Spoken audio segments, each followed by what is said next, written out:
Selamat malam Bapak Ibu sekalian yang ada di kota Surabaya dan juga yang ada di dunia saat ini yang menikmati siaran kami di Samsmara Arek Muda Surabaya. Hari ini adalah sangat baik sekali buat kita melihat keadaan daripada kota Surabaya begitu hiruk-pikuk, tetapi masih tetap ada muncul sebuah pameran lukisan yang bertajuk kepahlawanan, heroism, dan juga patriotisme yang menggambarkan Surabaya sebagai kota pahlawan yang memberikan arti dan makna yang luar biasa. Saya Petrus dan Impisi 1000 dan Arif akan masuk ke dalam melihat apa yang terjadi di sana. Yuk.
Di malam, siang, dan dimanapun Anda berada, kita akan mengulik satu persatu di Master Arts, orang yang mengulik terkait dengan hubungannya dengan tema pada masa ini adalah very close dengan Pak Asri ya Pak Asri Nugroho. Pak, selamat malam.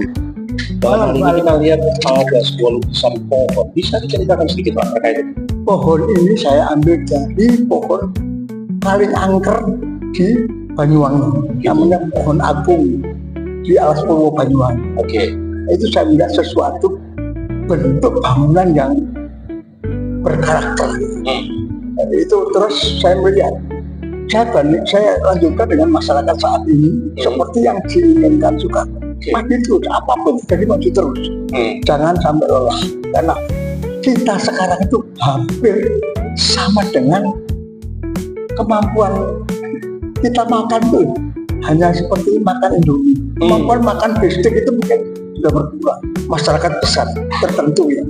Karena kemajuan negara dengan dolar yang musuh itu yang saya ingin sampaikan bahwa dolar harus tetap berkembang. Jadi impiannya bukan kamu stabil dan naik menjadi negara yang maju, bukan negara yang mundur.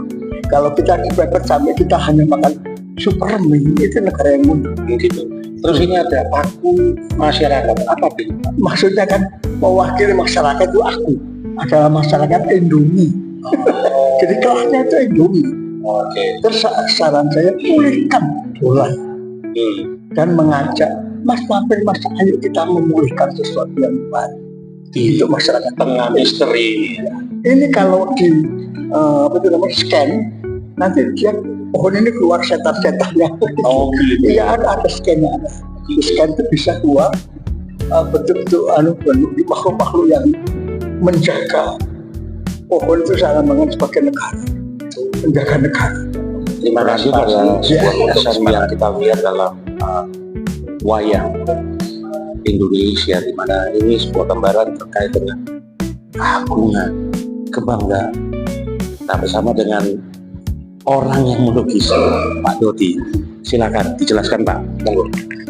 Di dalam bulan Bung Karno ini saya menggambarkan sosok Semar sebagai kearifan lokal yang mana berdialog dan kebangsaan dengan tokoh Soekarno ya, yang menginspirasi semangat dalam kebijakan perjuangan itu tetap mengutamakan satu keluhuran gitu, sehingga menjadikan satu negara ini bisa berdiri dalam koridor kebijakan-kebijakan yang telah beliau sampaikan gitu, beliau pikirkan gitu loh. Gitu aja sih. Terkait dengan mata-matanya buatnya ini apa? Ya, yang dibutuhkan waktu itu memang bagaimana kita ini melihat keadaan gitu loh. Untuk menghasilkan pencahayaan sinar itu memang perlu semangat gitu kan itu. Gitu. Jadi iya semangat perjuangan yang sangat gitu loh. Jadi, untuk mencapai untuk pengakuan dunia tentang kemerdekaan kita. Itu malamnya sebuah galeri ini tentunya kita tidak melupakan beliau sang fajar di pagi hari, Bung Karno. Nah, ini ada sebuah kabar yang menarik terkait dengan bersama dengan orang yang membuat pasentor Pusket, pasentor apa yang dikembangkan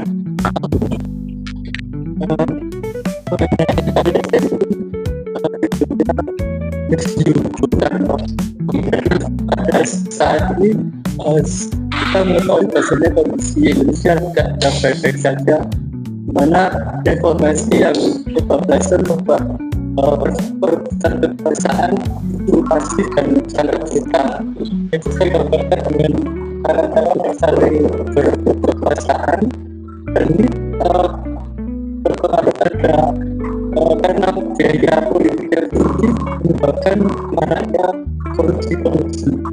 Sampai itu sumber daya alam sudah hampir 10 juta hektar itu sudah habis tanaman dilakukan oleh kelompok oligarki yang mana keuntungannya hanya mereka sendiri yang menikmati.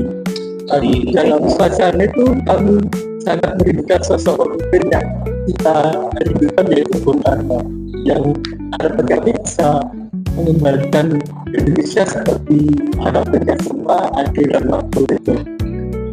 ini ada perusahaan seorang juga orang yang harus dilakukan. Ini tipenya memblok. Oke, ini merupakan gambaran dari garis politik Bung Karno yang memilih gerakan memblok ketika setelah Perang Dunia Kedua. Dunia kan terbagi menjadi dua. Ini saya gambarkan dengan dunia kedua, yaitu Barat dan Uni Soviet. Dengan politik memblok Bung Karno posisikan diri sebagai bangsa yang mandiri, tidak mau terpengaruh atau terikat oleh kekuatan asing, sehingga bisa tetap menjalin perdamaian dan hubungan baik dari sisi barat maupun dari sisi timur. Itu gambaran dan pelakuannya saya. Artinya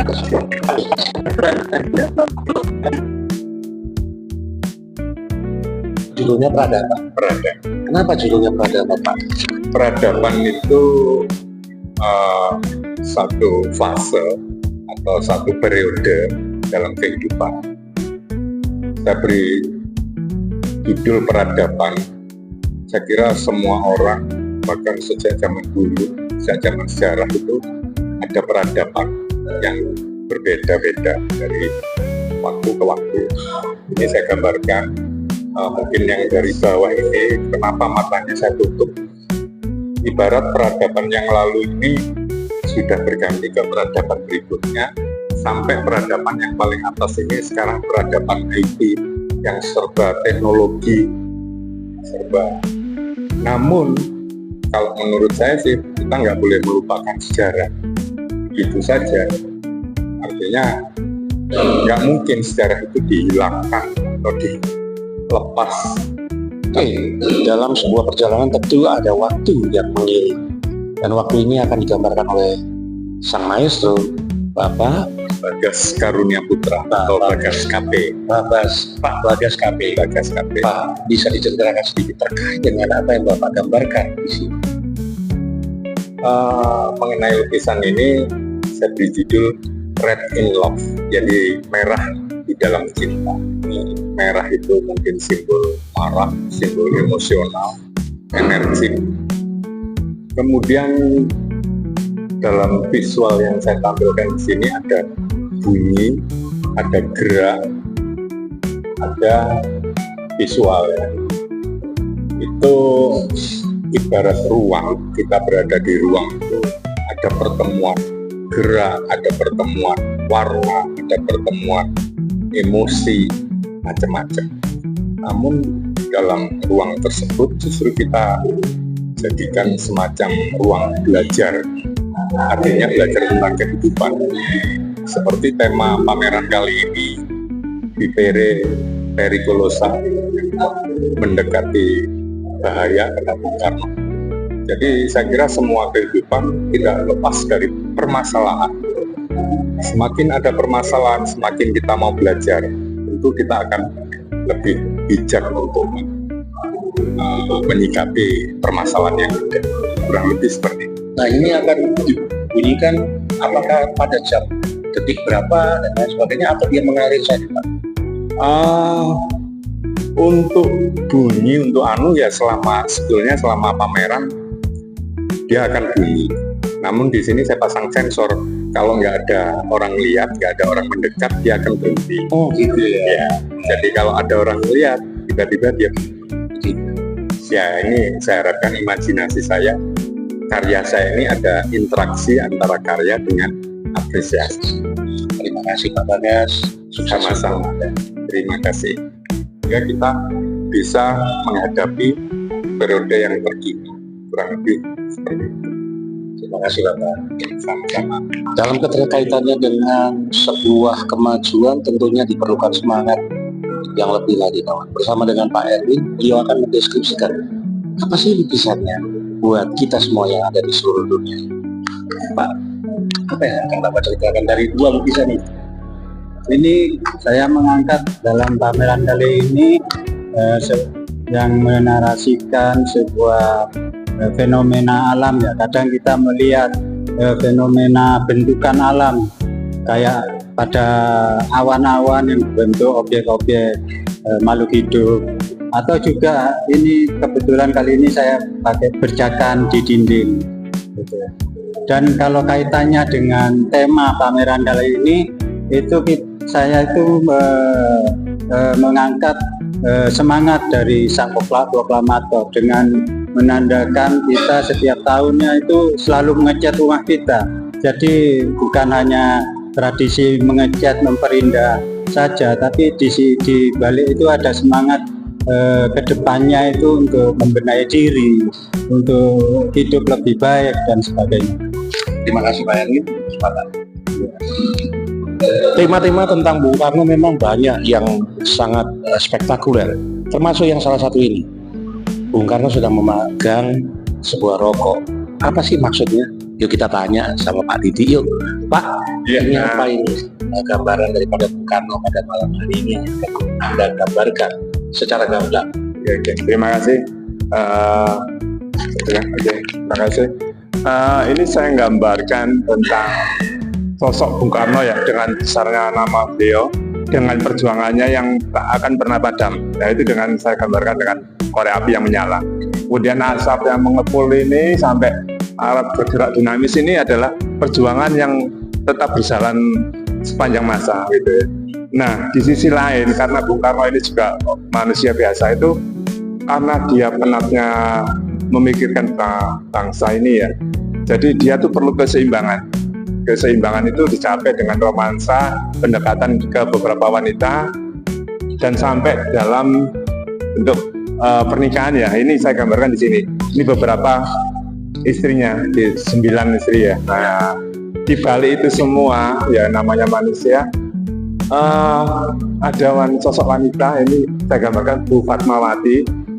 Itu walaupun seikhlas-ikhlasnya seorang wanita itu kan, kalau di madu ya tetap ada rasa kurang ikhlas ya. Ya itu saya gambarkan dengan ini senyuman yang sinis ya itu. Jadi itu aja saya kira ya, gambarannya itu. Nah untuk harapan kami ya perjuangan Bung Karno tetap kita lanjutkan gitu, perjuangan yang semangatnya menyala. Nah betul, semangatnya iya. Mengenang Bung Karno selalu ada hal-hal yang baik, di mana gambaran orang tua itu selalu menyertai dan memberikan inspirasi. Nah sekarang saya bersama dengan sang aktor daripada lukisan ini, Pak Ketut, gimana kabarnya? Kabar baik Bapak. Nama lengkapnya siapa nih Pak? Nama saya Ketut Gede Susilo Widyastra. Oke. Ya, saya kelahiran Bali, cuma sudah lumayan lama menetap di Surabaya. Pak, bisa digambarkan apa ini yang tadi disampaikan kepada halayak? Jadi karya saya ini judulnya Doa Ibu ya.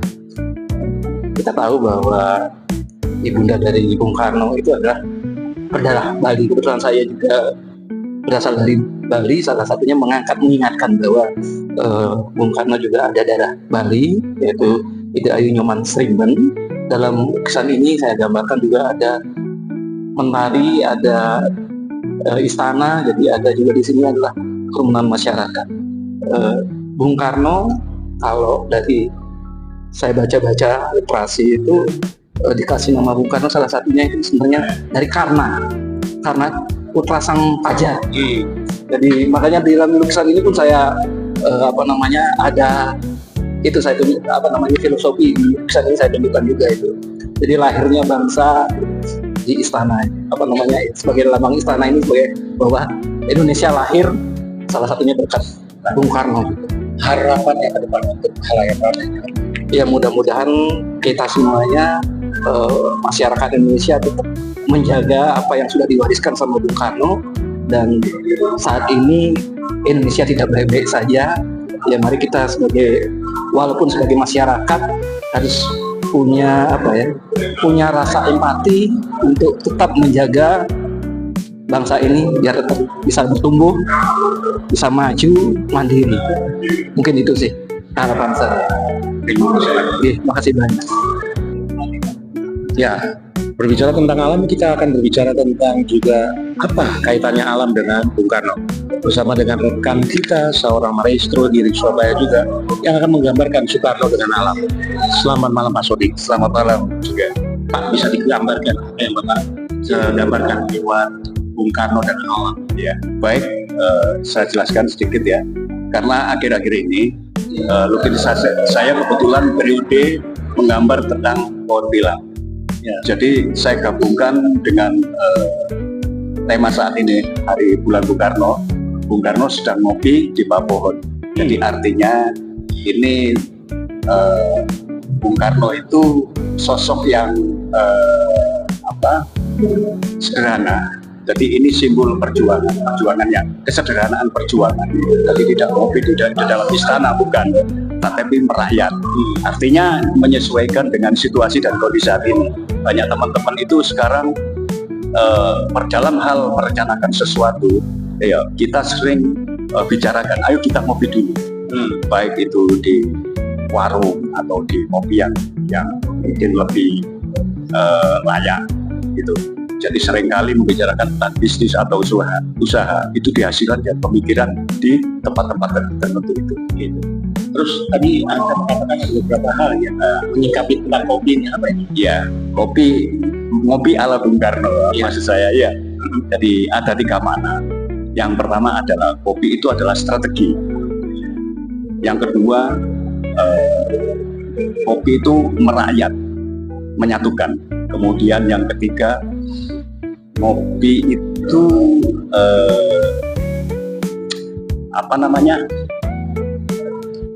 pembakar semangat. Iya. Jadi yang pertama, ngopi itu strategi. Bung Karno itu adalah ahli diplomasi. Sebelum seringkali Bung Karno itu melakukan mengajak untuk berbicara, ngopi dulu. Jadi di sini sebelum melakukan sesuatu Bung Karno, ya selalu dipikirkan lebih dulu untuk itu. Yang kedua rakyat atau menyatukan.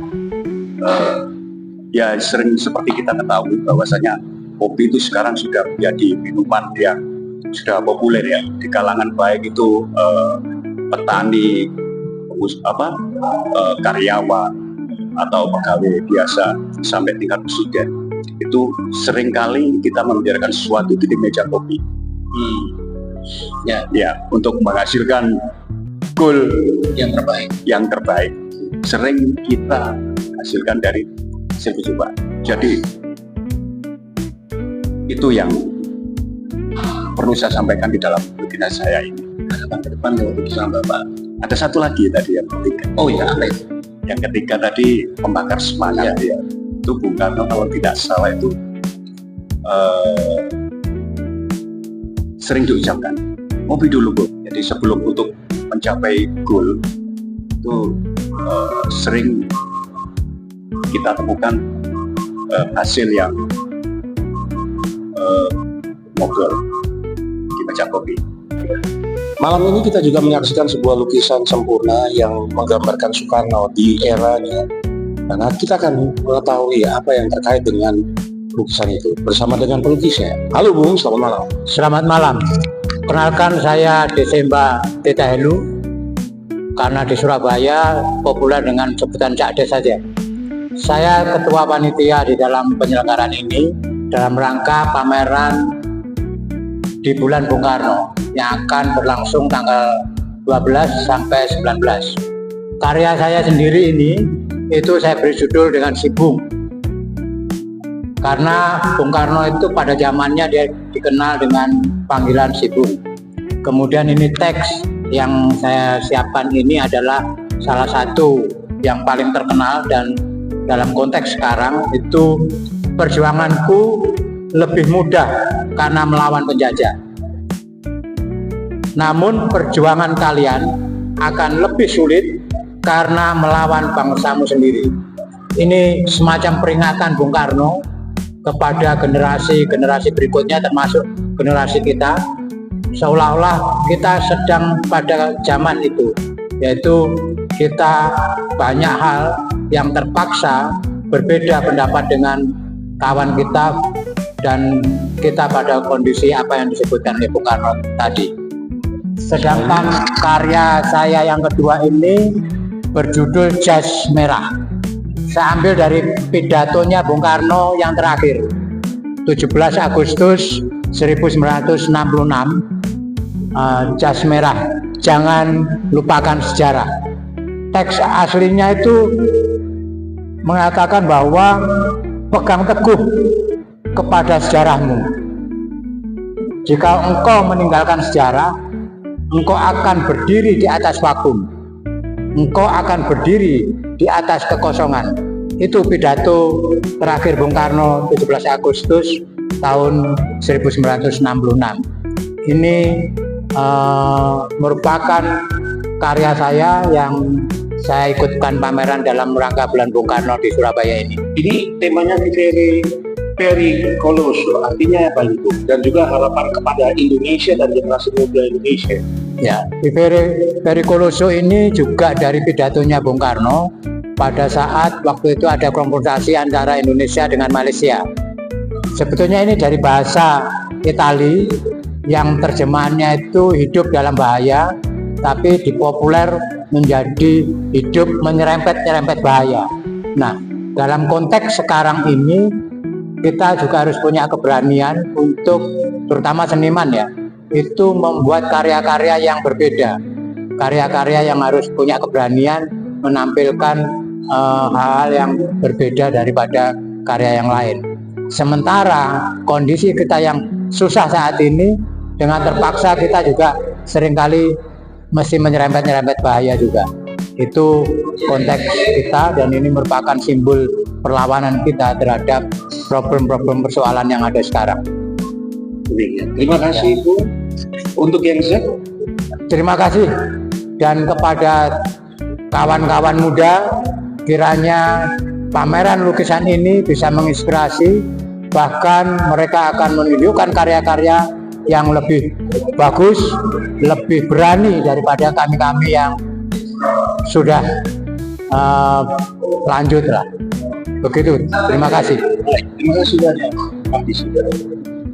Perjalanan daripada Bung Karno dari masa ke masa telah selalu memberikan nuansa di tengah daripada ketidakpastian dunia dan ketidakpastian daripada sebuah ruang dan waktu saat ini. Kita melihat bahwasanya perjuangannya selalu membahana dalam semangat arek-arek muda Surabaya. seperti jam yang berdentang saat ini. Kita akan tahu, kita akan lihat sebuah suasana dan situasi yang tidak menantui. Lalu apa yang kita akan lakukan setelah itu? Bersama dengan saya Petrus dari Kim Pucang Seu dan juga Hari dari Kim Dukus Torjo. Tetap semangat. Salam Pancasila.